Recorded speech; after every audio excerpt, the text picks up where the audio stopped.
almost like a full calendar year for you since you became offensive coordinator, and just kind of talk about this whole process in terms of the recruiting and how your position changed.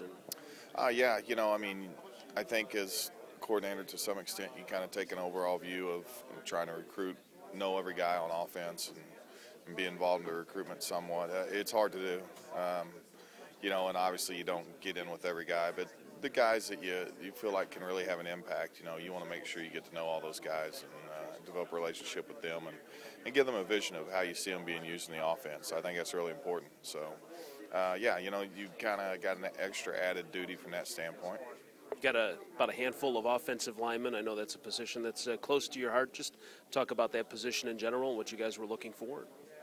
Well, the first thing we evaluate in offensive line is athleticism, especially guys that we think are going to play on the edge.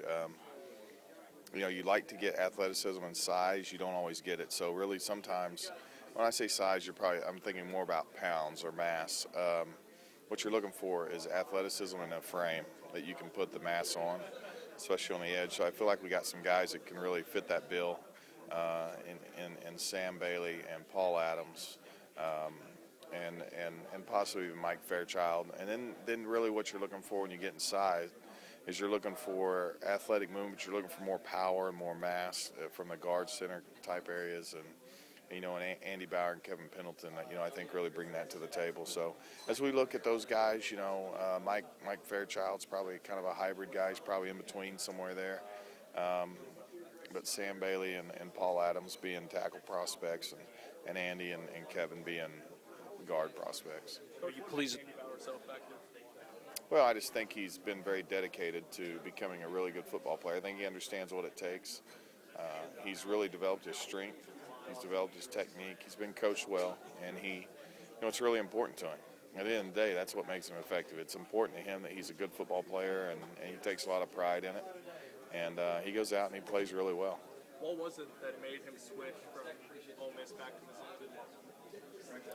Well, I think at the end of the day, his heart had always been at Mizzou, and that's where he wanted to be. Originally he was committed to us and committed to Ole Miss and then back to Missouri. So I think at the end of the day, this is just where his heart wanted to be, and I think our relationship with him certainly had something to do with that. And we had a great relationship with Andy, and and his whole family was Missouri people, and so I think as he figured out, what was going on here at Mizzou and the kind of season we had this year, this is where his heart wanted to be, and so he's Missouri Tigers, so we're happy about that. Are you pleased with the inroads you guys are making down in the Southeast, the Florida, Georgia area?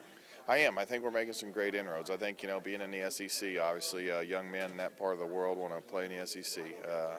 So it's really important to them. And, not only just us being in the SEC, but having the success we had this year. So they see that they can come to Missouri and compete and play for the SEC championship. Obviously, if you can win the SEC championship, last 8 years, you're going to play in the national championship. We were close to that this year. And so, we're just looking for a few more guys to put us over the top from that standpoint, but I think it's been a really positive response in the Southeast area.